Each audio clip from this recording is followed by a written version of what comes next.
Boa tarde, agora em Belo Horizonte, 12 horas e 4 minutos, está no ar o Rede Notícia, em transmissão simultânea pela TV Horizonte, no canal 30.1, no nosso sinal digital, também na Rádio América, na Sintonia FM dos 107,1 MHz e também pela Rádio Cultura, no AM, 830 kHz. Muito prazer, eu sou o André Santos.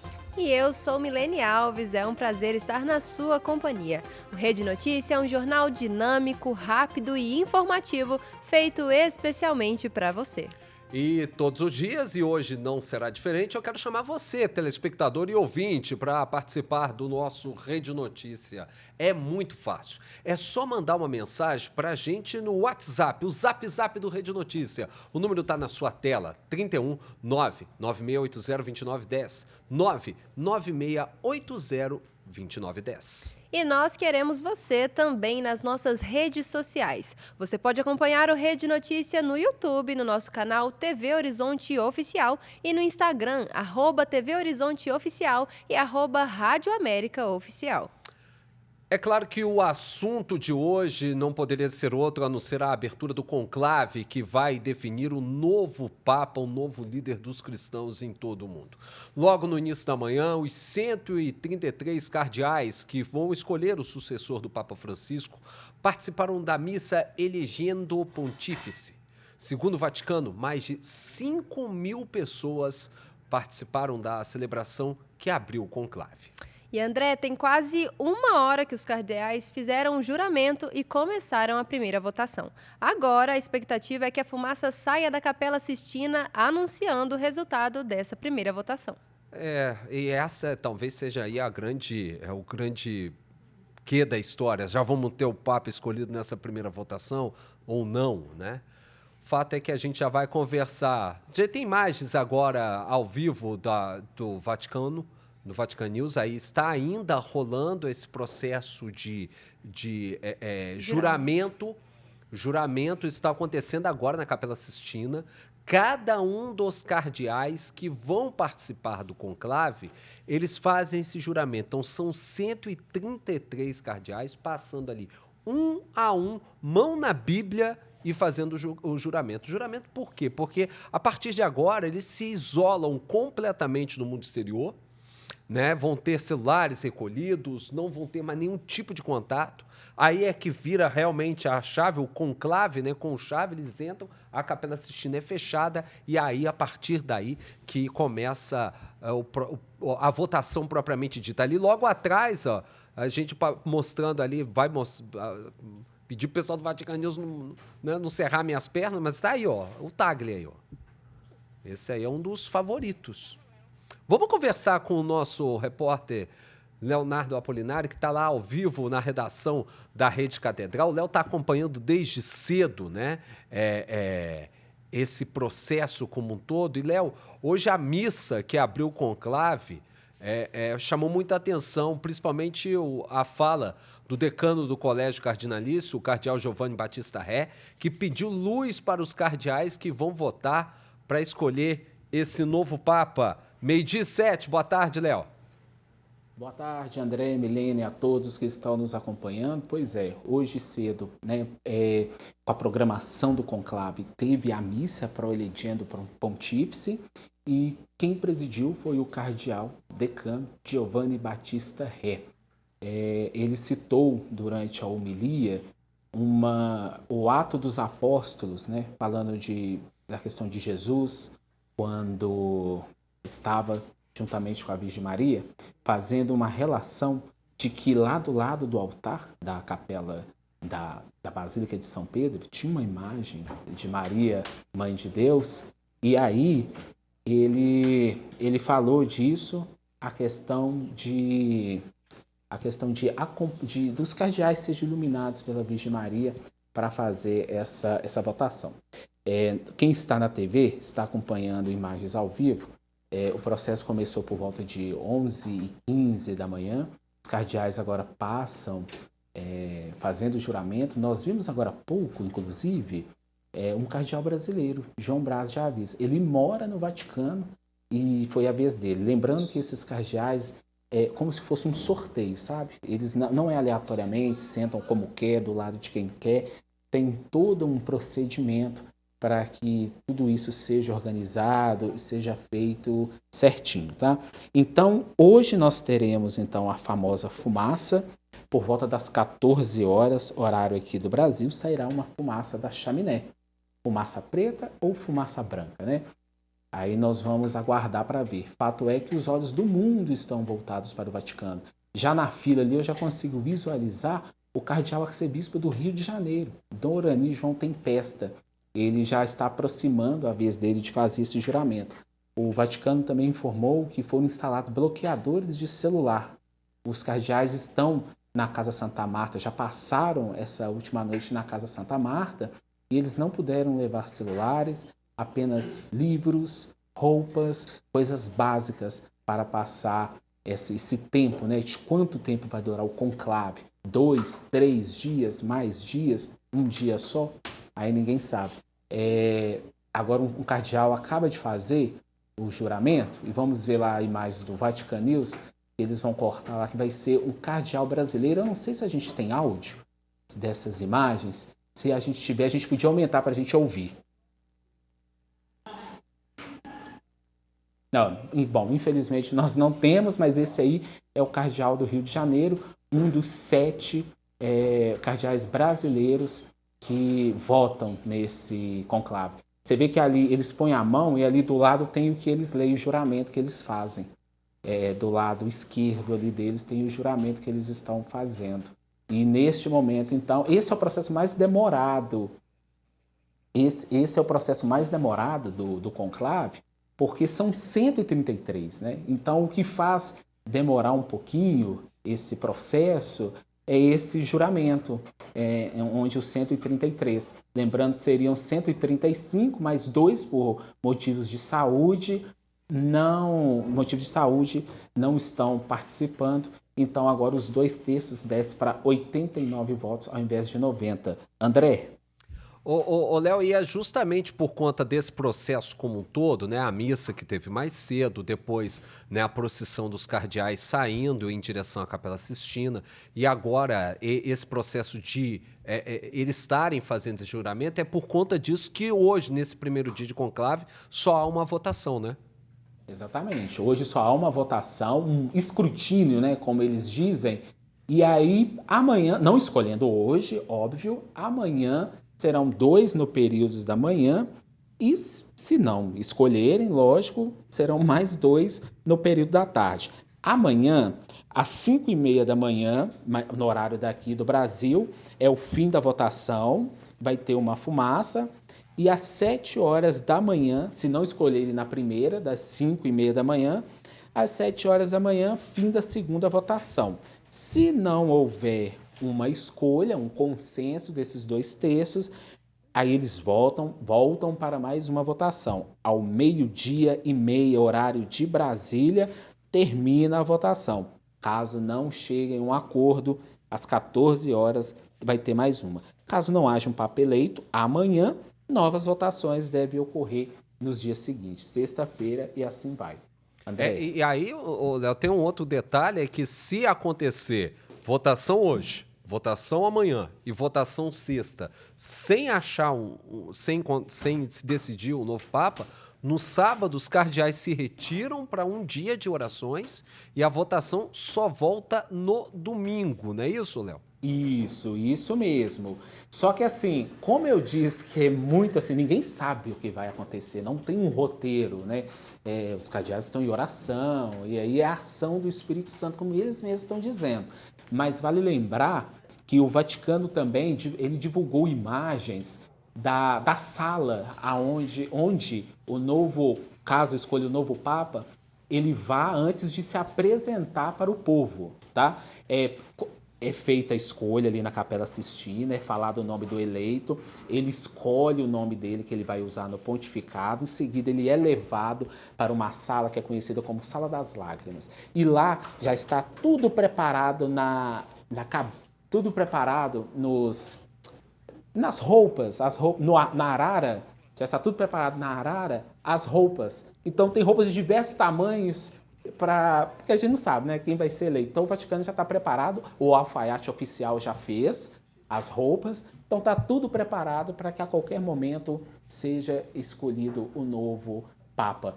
Agora eu vejo ali na fila também o cardeal de Brasília, aliás, de Brasília não, de Salvador, na Bahia, Dom Sérgio da Rocha.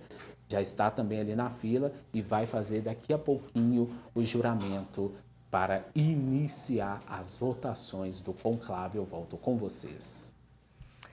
Obrigada pelas informações, Léo. Agora a gente vai para um rápido intervalo e no próximo bloco vamos continuar conversando sobre o conclave, esse evento tão importante para a igreja, com o padre Samuel Fidelis, o diretor executivo da Rede Catedral de Comunicação.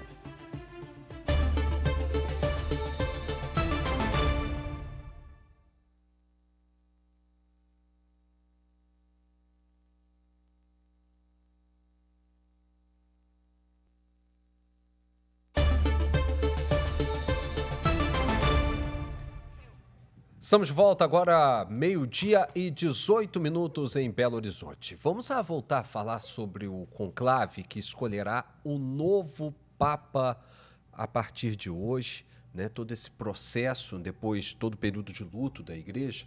E a gente vai estar já aqui agora conosco recebendo o padre Samuel Fidelis para conversar conosco, né, sobre todo esse processo. Boa tarde, padre. Prazer estar com o senhor aqui. Uma boa tarde, André. Boa tarde, Milene. Boa tarde à nossa audiência da Rádio América e da TV Horizonte.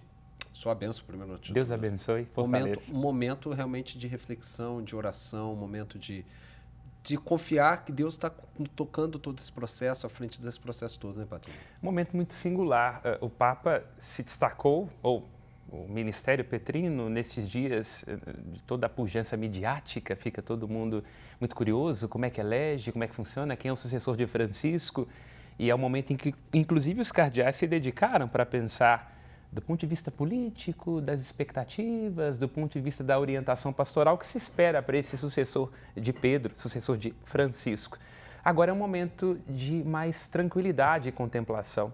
Esse movimento dos cardeais irem para a casa Santa Marta, agora, nesse exato momento, prestando esse juramento, na grande Capela Sistina de Michelangelo, é pois de uma entrega, de um abandono à graça de Deus, tal como a igreja experimenta desde o início. Agora é o momento do grande agente, da grande personagem do conclave, que é o Espírito Santo agir. A gente está vendo imagens aí do juramento de cada um dos cardeais, né? Já dentro da Capela Sistina, que é o local onde acontece o conclave. E a partir desse momento, né, padre Samuel, quando esse juramento acabar, é que o conclave começa, né? Aí é fechada a Capela Sistina, eles ficam isolados totalmente do mundo, né? Não tem comunicação nem entre eles, né? Nem entre eles. Só no momento Nesse da votação. Nesse exato momento, é claro. Né? Mas depois, né, quando eles vão ser retirados novamente para a Casa Santa Marta para poder ficarem lá, né? Eles não podem ter contato entre eles, né? Não pode ter um contato externo, é claro, evidentemente do conclave, pela própria dinâmica do que está acontecendo. Não dá nem tempo ali para aquelas conversas mais delongadas, porque a votação demora porque é um número grande de cardeais, é até a conferência. Mas é um movimento muito pragmático, cada um escreve na célula e depois irá entregá-la, olhando para o quadro, para a fresca do juízo final da Capela Sistina. Mas é claro que na Santa Marta, entre eles, pode haver diálogos e considerações nesses dias, até para alguns ajustes que são necessários. É isso que eu ia falar. É muito difícil a gente fazer qualquer tipo de previsão, de prognóstico, dizer, é muito difícil acontecer de se escolher um Papa nessa primeira votação. Essa primeira votação, normalmente, os vaticanistas dizem que é mais para sentir o clima, né? Com certeza. É mesmo para estudar o adversário, né? É o momento, eu não diria necessariamente o adversário. O adversário que eu digo jogando um jargão bem popular, né, pai? Nesse momento, diríamos que é nessa votação que se percebe um pouco quais são as tendências e qual é a percepção que tem de para onde mais ou menos vai a inclinação dos cardeais. É até mesmo um momento, claro, dizendo aqui do ponto de vista pragmático, onde quem não tem muita certeza vai votar em alguém que ele sabe que não vai ser eleito Papa, porque aí você vai ter vários votos de várias pessoas sendo votadas apenas por um cardeal, e você já começa a perceber ali que esse aqui tem 30%, esse aqui tem 30%, então mais ou menos ali você começa a ajustar. Então esse primeiro dia é muito possível, muito provável que nós não tenhamos uma eleição, porque é o momento ali de perceber as tendências. Padre Samuel, Milene, só pedir a atenção da gente, vamos chamar o Léo Apolinário para essa conversa, porque o Léo está acompanhando desde cedo, com todas as informações, os detalhes. Léo, você tem uma pergunta aí também, né, Léo? Sim, eu tenho uma pergunta, muito do que o padre disse, né? Padre, que foi fundamental as congregações que aconteceram, né? Então, a partir dali, muitos foram falando, já deu para os cardeais ver ali a linha de um, de outro, eles discutiram os passos da igreja, né? A partir de agora. E aí nós falamos mais cedo sobre alguns trechos da homilia do cardeal decano hoje de manhã. Eu tenho 2 aqui. Ele disse, estamos aqui para invocar a ajuda do Espírito Santo, para implorar a sua luz e a sua força, a fim de que seja eleito o Papa que a Igreja e a humanidade precisam nesse momento tão difícil e complexo da história. E aí ele completou dizendo que entre as tarefas de cada sucessor de Pedro, conta-se fazer crescer a comunhão de todos os cristãos. E aí ele termina dizendo que comunhão também entre os povos e as culturas, tendo em vista que a igreja seja casa e escola de comunhão. O senhor avalia isso como um recado?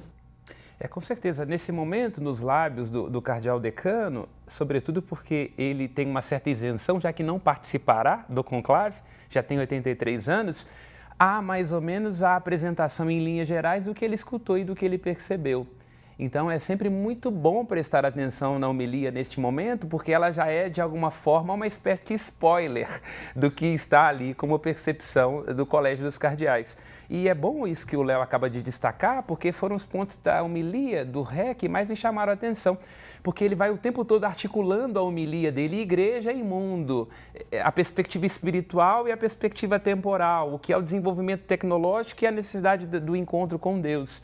Então, de alguma forma, já estabelece que haverá, sim, uma preocupação espiritual, já que o Papa faz, às vezes, do Cristo, na medida em que tem que ser o seu rosto, sua face, sua presença, mas, ao mesmo tempo, também uma preocupação muito grande com aquilo que está acontecendo no contexto contemporâneo, os desafios atuais. Então, já indica que a Igreja terá muita ponderação na pessoa dos cardeais para articular esses 2 eixos, né? Então, chama muita atenção nessa homilia do Ré, destacando isso. E quando você coloca, Léo, a perspectiva da comunhão, é muito interessante porque esse grande conceito, esse grande eixo do pontificado do Papa Francisco, que é o da sinodalidade, que esta ideia de uma igreja que se percebe sempre na comunhão com os bispos, entre os fiéis, numa igreja que tem uma dimensão pastoral que não é tanto hierarquizada, mas mais horizontalizada, ela trouxe também as suas tensões. Porque na medida em que você começa a escutar mais gente, na medida em que você dá mais voz, na medida em que você horizontaliza o processo, há o risco de perder a dimensão da verticalidade. Porque junto com a perspectiva da sinodalidade, é preciso também a comunhão com os bispos. Então, o que o Ré está querendo dizer? É que permanece esse influxo de comunidade do Papa Francisco, esta ideia da escuta da diversidade, mas que possivelmente o que se espera do sucessor é que ele trabalhe também um pouco essa dimensão. Qual é o papel dos bispos? Como que nós estruturamos aquilo que está sendo debatido em perspectiva sinodal? Então, o que ele está querendo dizer de alguma forma ali é de uma conciliação nas alas mais à esquerda, mais à direita, conservadores e progressistas. Milena, você tem alguma pergunta também? Eu queria que o padre falasse um pouquinho, né? A gente estava falando agora de comunhão e de como o Papa Francisco falava sobre isso. Também nós sabemos a força que o Papa tem de repassar as mensagens importantes, né? Eu queria saber se o senhor pontua alguma outra coisa ali que a igreja precisa entender mais, que se espera do novo Papa. Essa pergunta é muito pertinente porque, para a Igreja Católica, a grande missão do Papa é confirmar na fé e presidir na caridade. Então, confirmar na fé significa que a missão do Papa é o estabelecimento do consenso. Então, em que cremos? Sempre oramos para Pedro, enquanto católicos desde o início, para perceber a direção, em que medida, na diversidade das opiniões, nós temos um consenso da fé, que é a ideia do creio, que nós chamamos, na perspectiva latina, da homologia do culto, né? Como católicos, cremos de maneira uníssona, não obstante nossas diferenças. Mas tudo isso tem que ser feito com a caridade. Então, não há possibilidade de uma verdade que não seja revestida do amor, da consideração do outro, da sensibilidade ao outro. Portanto, ao se pensar em comunhão, se pensa também no amor. O rei enfatiza isso quando ele fala, no momento da sua homilia, sobre o que Cristo diz no seu mandato do amor, não é? De que todos nós somos devedores, o Cristo que lava os pés. Então, quer dizer, toda esta presidência, tudo que o Papa faz confirmando na fé, ele só pode fazê-lo a partir do amor, para o amor, e não há possibilidade de comunhão e de comunicação, senão nessa sensibilidade, neste encontro, nessa abertura, nessa consideração daquilo que o outro é, nessa acolhida do outro. O cardeal Ré também já passou por outros 2 conclaves, né? Com certeza. Passou pelo conclave de Bento XVI, inclusive era apontado como ali um possível papa, porque sempre teve uma condição, né, de um destaque dentro da cúria, e também no Papa Francisco. E ele agora, não tendo mais o peso da votação em si, eu acho que ele fez realmente essa leitura a igreja, o caminho tem que ser esse. E essa história de conciliar também pode a gente tentar pensar, vai ser a hora de chegarmos a ter um novo Papa justamente para poder aparar essas arestas, esses setores mais progressistas e mais tradicionais? Eu penso que essa será a tendência, e a própria homilia dele reflete muito bem isso, quando nós pegamos os trechos, nessa articulação, a perspectiva humana e a perspectiva espiritual, a igreja e os desafios da sociedade contemporânea. E quando ele fala, é muito interessante, que o próximo Papa deve apelar à consciência, ao despertar da consciência, isso é uma coisa muito interessante, né? E quando ele traz essa ideia de que ele deve respeitar as consciências.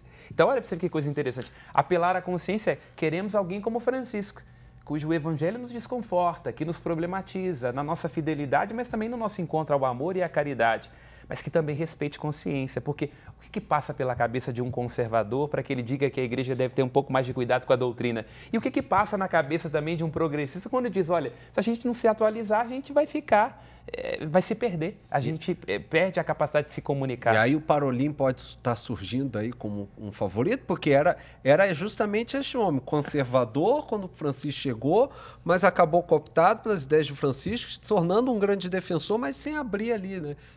Tenho a necessidade de uma igreja mais próxima, mas também tem meu pé em toda a tradição católica também. Eu penso que sim, é um nome muito forte, há essa tradição de que o secretário italiano de Estado também tem essa herança, esse legado é italiano, mas eu imagino que a gente possa ter algumas surpresas. Eu acho que tenderá a ser um europeu, mas não sei, acho que talvez não seja Parolin. Por quê? Porque Parolin é um diplomata. Então, imagino que ele tenha a habilidade pragmática da coisa. Eu acho que talvez a conciliação seja uma dimensão de alguém que talvez tenha tido ao longo da vida um pouco mais de experiência. Vou contar uma fofoca aqui na TV e na rádio, com a briga dos padres. Então, quer dizer, resolver com diplomatas e com cônsules talvez seja mais tranquilo do que nos meandros internos da igreja. Talvez esse seja um ponto a pesar contra o Parolin, porque ele é um diplomata, mas não é alguém que teve que ali resolver aquelas questões ali dos padres, aí uma briga ou outra ali no conselho pastoral. Então, talvez seja um diplomata, mas com um senso mais vivo de pastoralidade e, inclusive, com mais experiência nesse campo. Pode ser que seja o caso.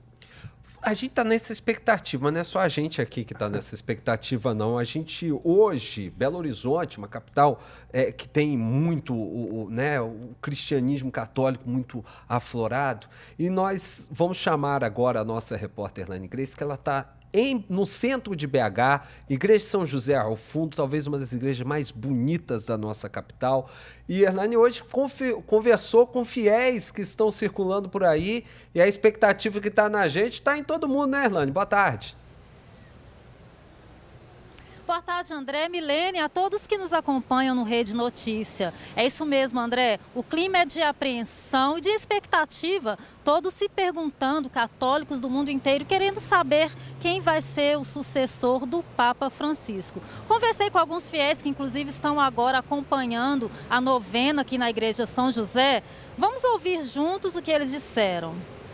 Não tem nenhum, mas gostaria que fosse um Papa negro.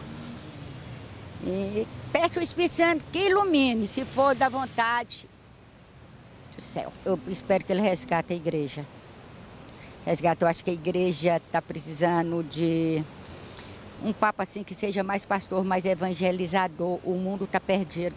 as pesquisas estão apontando o cardeal Parolin, italiano, como principal liderança.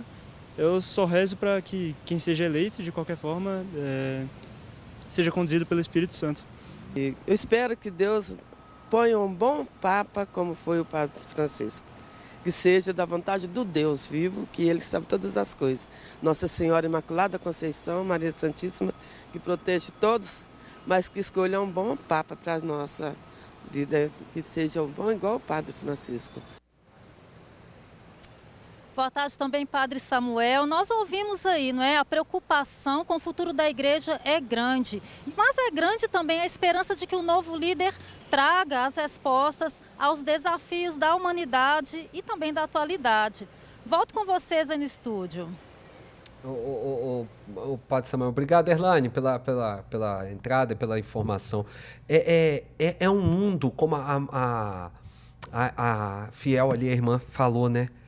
É um mundo que a gente tem essa sensação de que para onde foi caminhar essa humanidade, Deus do céu? Que a gente vê tanta coisa louca acontecendo. Você vê hoje a igreja parada, na sé vacante, escolhendo o novo Papa. Índia soltando bomba no Paquistão, Paquistão soltando bomba na Índia, a Ucrânia ataca o aeroporto de Moscou, Moscou ataca Kiev. Essa necessidade do mundo parar de se olhar só para si, parar e começar a olhar para o outro, né? Talvez seja uma grande sinalização que a igreja tem que dar nesse momento, né? Com certeza, e é muito pertinente a consideração das pessoas, agradecendo quem participa sempre conosco, que as duas falas, porque vocês trazem dois elementos que estão presentes na homilia do Ré. Em primeiro lugar, onde ela termina falando dos desafios contemporâneos, e é assim que ele termina a sua homilia, falando exatamente um Papa que esteja consciente destes desafios contemporâneos e que o Espírito Santo conceda à igreja isso, né? E essa dimensão de fato de que seja um Papa capaz de trazer esta paz, não é? A paz no sentido de uma conciliação a partir das diferentes opiniões e dos desafios contemporâneos do mundo, que é um mundo que experimenta as suas guerras e por aí vai, né? Então, eu penso que o que nós pedimos e temos como aspiração, como esperança, é que o Papa cumpra a sua nobre missão de ser um portador da paz. O branco de que está revestido um Papa no momento em que ele se torna líder da igreja é um indicativo disso. É esta paz que vem dessa consideração do outro, essa paz que traz o elemento que você traz, que está presente na homilia do Ré, de não ser autorreferencial. Portanto, alguém que estabelece uma conciliação que não é exatamente uma concordância dos pontos de vista, que não é exatamente uma uniformidade, mas é uma unidade que se faz a partir do reconhecimento do outro, no seu lugar de outro, que não pode ser violentado. Quer dizer, a diferença ela não pode ser um pressuposto e uma desculpa para o ódio. Então, o que a igreja aspira é que o Papa cumpra essa função. Historicamente, sempre foi esse papel, quando nós olhamos, quando os papas eram ainda os seus príncipes, o pai dos reis, como é um dos seus títulos. Aqui no Brasil, por exemplo, pensamos no Tratado de Tordesilhas, Alexandre VI, que é quem define, que fica com Portugal e com a Espanha.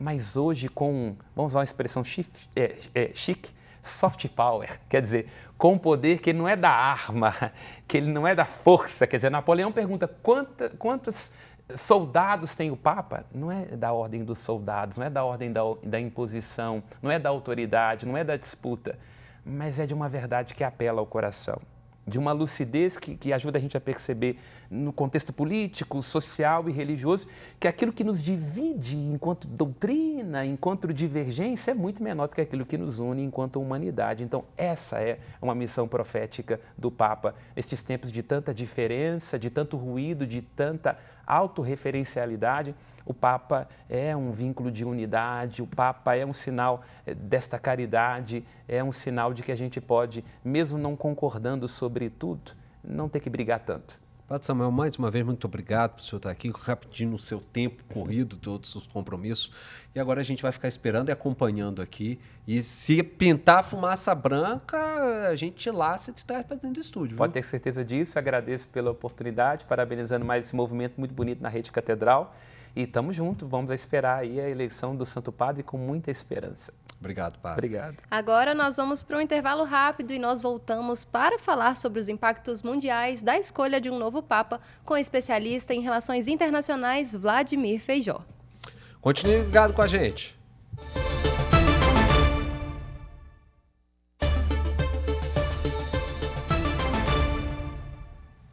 Estamos de volta com o nosso Rede Notícia, ainda falando sobre o conclave que começou hoje para a escolha do novo Papa. São agora em Belo Horizonte, 12h39. A gente vai entrar agora numa expectativa e numa dinâmica da gente conversar sobre a importância do Papa no cenário internacional. Só que essa quarta-feira começou com diversos acontecimentos no mundo internacional que acabam impactando em todas as relações. Um deles foi o bombardeio feito pela Ucrânia, hoje a capital russa, Moscou, forçando o fechamento de aeroportos locais.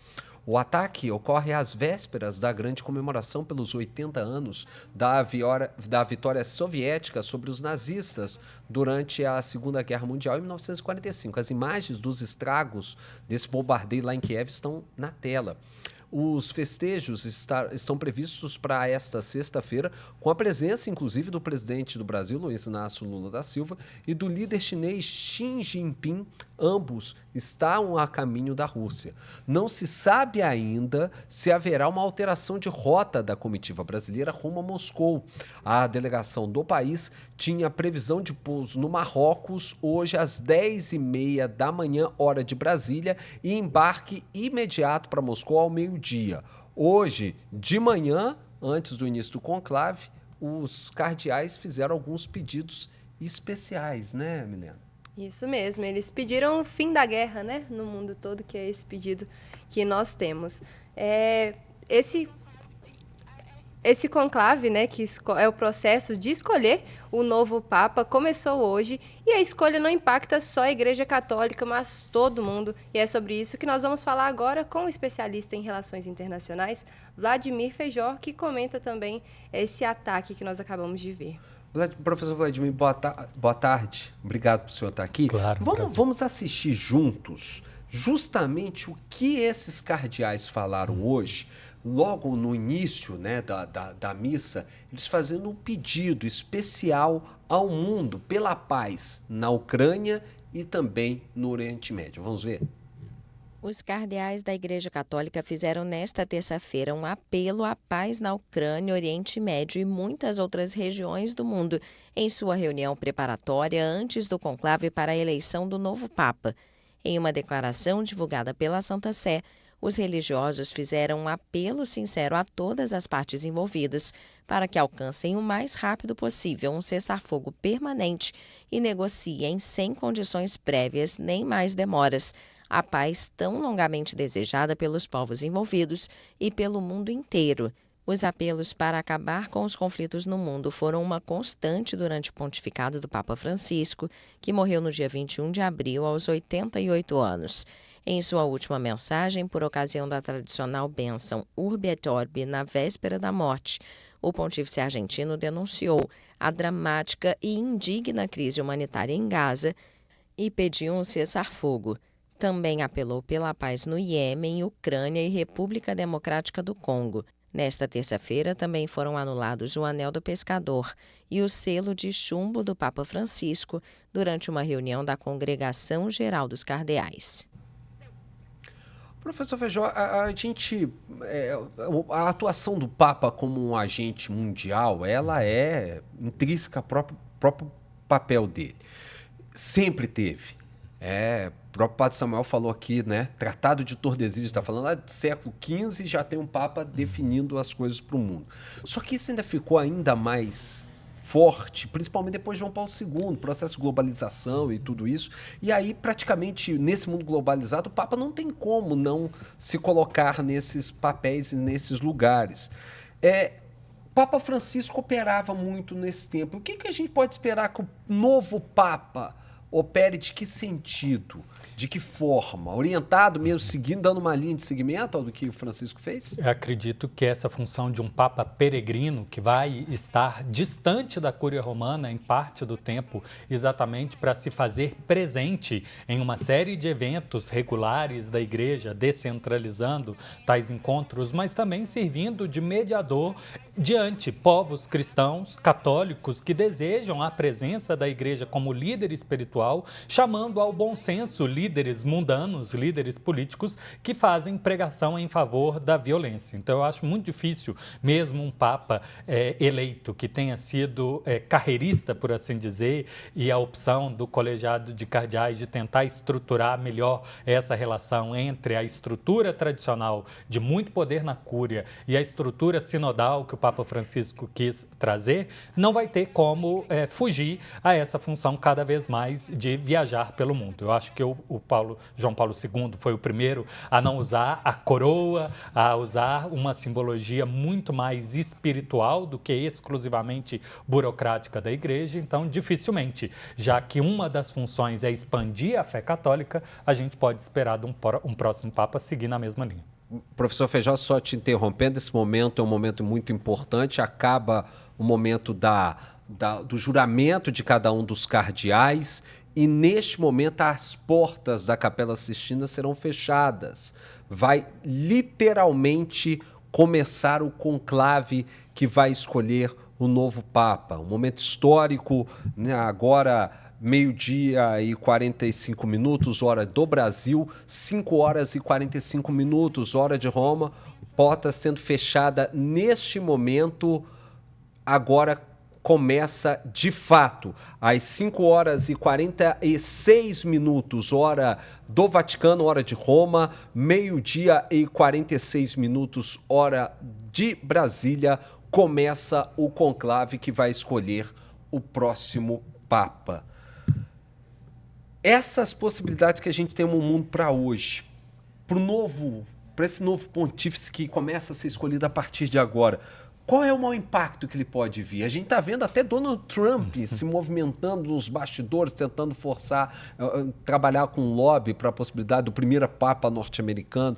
Qual que é o impacto disso tudo e como que esse Papa vai se posicionar no mundo com tantas coisas difíceis e diferentes? Sempre foi um papel muito complexo de administrar uma estrutura de igreja, mas também ser líder moral e espiritual, defender o dogma. Afinal, o mistério da fé, em parte, está representado por esses 2 milênios que a igreja representa, perdurou por diversas crises, teve sim pessoas que abusaram da estrutura e usaram ela para cunho pessoal ou para desviar espiritualmente outras pessoas. A igreja se reorganizou, pediu perdão e segue pedindo perdão pelos desvios de pessoas, mas não da estrutura.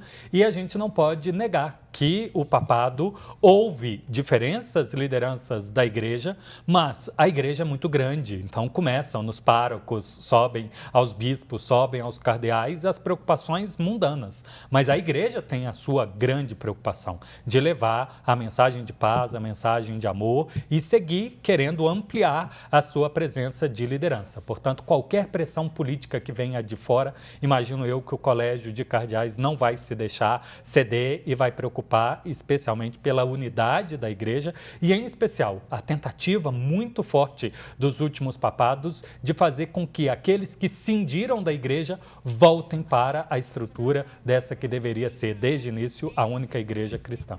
A gente está vendo as imagens aí da Praça São Pedro, já muitas pessoas presentes na Praça São Pedro, já nessa espera, e a gente sabe que esse movimento de peregrinos e de fiéis só vai aumentar ao passar do tempo. A gente viu agora, inclusive, peregrinos brasileiros, bandeiras do Brasil sempre colocadas. A gente, bom lembrar que, né, o tamanho do rebanho católico no Brasil é grande demais, e a gente está vendo as imagens aí que estão sendo geradas agora pela Vatican News para a gente ao vivo, direto do Vaticano. É isso. E, Feijó, a gente queria saber, né? Hoje nós vemos uma dualidade aí com uma possível escolha entre papas, né, conservadores e progressistas. E eu queria saber um pouquinho de como essa escolha pode impactar o avanço da religião, né? Não só da religião católica, mas das outras também. A gente não pode levar essa divisão progressistas e conservadores no sentido do nosso mundo brasileiro. A gente tem que ver na perspectiva maior, que é da igreja. Os conservadores normalmente estão associados às críticas do Concílio do Vaticano II e às mudanças da liturgia liturgia, enquanto que os progressistas estão preocupados com as transformações tecnológicas e também o que o Francisco de alguma forma representou, criando a pastoral da misericórdia. Então, enquanto conservadores insistem na aplicação rigorosa do dogma que afasta algumas pessoas, os progressistas chamam a atenção. Por que a gente vai seguir o dogma rigoroso se eu tenho compadres, diáconos, pessoas que se mostram arrependidas dos pecados, que se afastaram do dogma, mas agora querem voltar à igreja, mas não se sentiam acolhidos no passado. Então, os papas que desejam conversar com os divorciados, que desejam conversar com aqueles que, por algum desvio no passado, aceitaram ou praticaram aborto, pessoas que tiveram questões conflitantes internas e que agora se desejam, voltar à igreja e que querem ser acolhidos. Então é mais nesse sentido. Não acredito que a gente possa ter transformações brutais. Lembremos, mesmo Francisco estando associado a esse movimento progressista, foi eleito por um conclave majoritariamente composto de conservadores, percebendo que a igreja precisava alguma adaptação. Da mesma forma, o atual colegiado de cardeais vai levar isso em consideração. Lembrando que a maioria de 2/3 é necessário exatamente para garantir que haja conciliação às diferentes posições que a igreja deseja ter. Por mais que no Ocidente os conservadores estão voltando à igreja buscando a tradição e façam impressão, a igreja está presente também na África, está presente também na Ásia. E imaginar uma missa rezada em latim, sendo que esses povos não têm qualquer tradição linguística de vínculo, pode ser um retrocesso nessa tentativa de seguir ampliando aqueles que seguem a fé católica. Nós vamos fazer um intervalo rapidinho agora e voltamos daqui a pouco com mais informações sobre o conclave.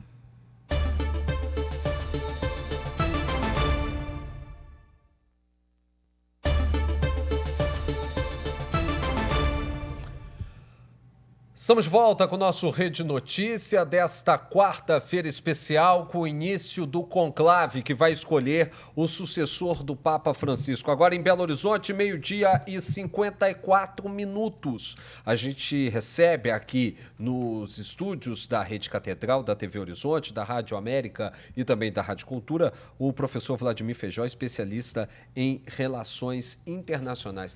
O professor, antes de tudo, Miguel, a gente tem imagens aí do Vaticano, se a gente puder colocar para mostrar imagens na tela. Obrigado, nosso grande Miguel, o galã dos boleros, O cara é bonito, rapaz. É bonitão mesmo.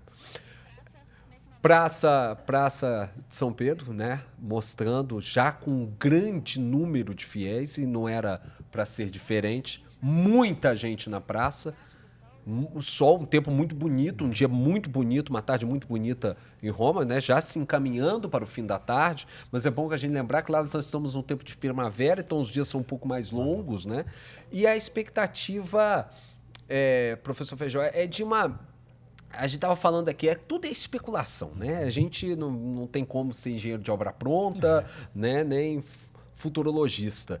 Mas nesse mundo onde as decisões, onde tudo acontece numa velocidade muito maior, é até mesmo improvável a gente esperar um conclave que se arraste durante muito tempo. O senhor acredita que amanhã, talvez, a gente já possa estar aí celebrando a escolha do novo Papa? Se eu tivesse que apostar, sim, entre a segunda e a quarta votação é o que eu acredito. Então isso ali no meio da tarde do Brasil. Pessoa, é o que eu aposto. Como foi Francisco. Assim como Francisco. Eu acho que a igreja tem essa sede de unidade, não podemos esquecer que é ano de jubileu, muitas pessoas estão em peregrinação, ou processo de peregrinação, e gostariam muito de vivenciar dentro da Itália a presença de um Papa. E, claro, o reviver da fé católica, que sempre vê na escolha de um Papa uma oportunidade de renascer em Cristo e, de alguma forma, a Igreja vai ser responsável por isso. E outra coisa, o Colégio de Cardeais está se conhecendo, andaram conversando quais são as preocupações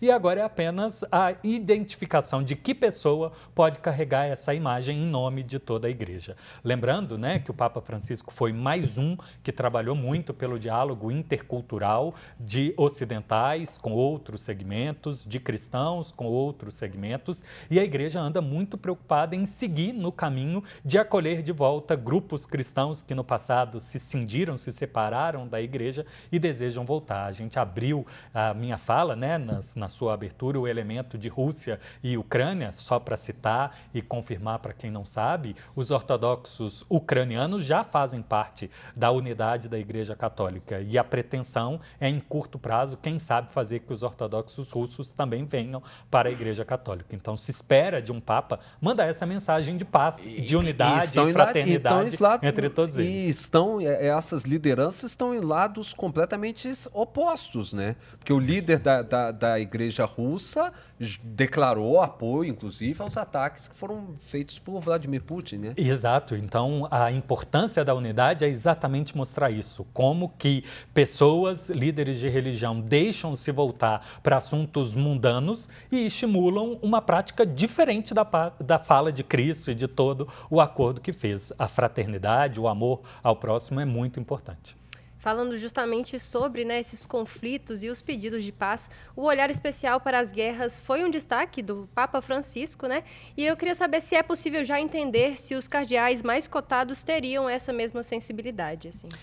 Acredito que todos, entre os que são citados como mais cotados, têm responsabilidade da função peregrina, de dar atenção ao conjunto da humanidade e do papel importante que a Igreja tem de servir de mediador dos conflitos. Afinal, os fiéis e os potenciais fiéis desejam viver em paz, desejam usufruir de todas as benesses e fugir, óbvio, do conflito. Então, a Igreja Católica segue tendo um conjunto de núncios apostólicos muito grande, são 182 países que têm representação contínua com a Igreja Católica e ela o faz porque quer exatamente estar presente e servir de mediadora para que as pessoas possam de fato vivenciar a promessa, né, de viver em paz e, portanto, o papel da Igreja é este também. Tem muito lobby, né, professor Feijó, de várias e várias partes. A gente falou do Donald Trump, né, que literalmente publicou nas redes sociais um lobby em favor de um Papa... Cardeal de Nova York, o Cardeal de Nova York, em especial, né, de um Papa norte-americano, Estados Unidos que nunca teve um Papa. Também, nesse meio tempo, você tem lobby dos italianos para se retornar o papado para a Itália. Afinal de contas, isso nunca se aconteceu na história, pelo menos eu não me recordo em tanto tempo, você ter 3 papados seguidos de papas que não são italianos. Nós já tivemos... João Paulo II já tinha sido o primeiro papa em 400 ou 600 anos. Aí depois você vem Bento, um alemão, né, e Francisco, um argentino. Dá para a gente pensar num papa periférico ou vamos voltar a um papa eurocentrista? Aí vai depender do que o Colégio de Cardeais está percebendo da Igreja. Essas questões de política interna e o que o Francisco quis fazer com os sínodos e, de alguma forma, escancarar certos acobertamentos de corrupção financeira, corrupção sexual, geraram certo clima de perseguição entre os carreiristas, que se sentiram, de alguma forma, espiados da culpa de toda a Igreja, como se fossem eles os exclusivamente. Então, se houver no Colégio de Cardeais a sensação de que é preciso apaziguar o clima dessa possível ruptura da Igreja, eu tenho quase que certeza que virá alguém da Cúria Romana, do carreirista que vem dentro da própria Itália. Porém, se a Igreja perceber que precisa seguir no caminho peregrino da pastoral da misericórdia, eu não excluo a possibilidade. Se cita muito um Papa filipino, se cita muito um Papa africano, e aí estaria nessa possibilidade. Um brasileiro? Acredito que não. Pelo menos as conversas que eu obtive indiretamente é de que latinos estão com mal vistos pela frouxidão burocrática que o Francisco adotou e isso causou muito desgaste interno dentro da Igreja. Professor Feijó, muito obrigado por o senhor estar aqui conosco, a gente agradece. A gente vai continuar todo esse processo de estamos aí com todos os processos de cobertura do conclave. O Rede Notícia desta quarta-feira está ficando por aqui. Na sequência da nossa programação tem o Bola na Rede, mas a gente vai estar ligado a qualquer momento. Pintando a fumacinha, saindo da Capela Sistina, nós entramos com o Minuto Horizonte especial para acompanhar todos esses desdobramentos do conclave que acontece em Roma. E que o Espírito Santo esteja iluminando a cabeça, a mente e os corações de cada um dos cardeais. É a nossa esperança de que Deus está no controle de tudo e Ele é bom e a vontade dele prevalece para sempre. Um abraço a todos vocês, muito obrigado. Sigam com a nossa programação na TV Horizonte, na Rádio América e também na Rádio Cultura. Boa tarde.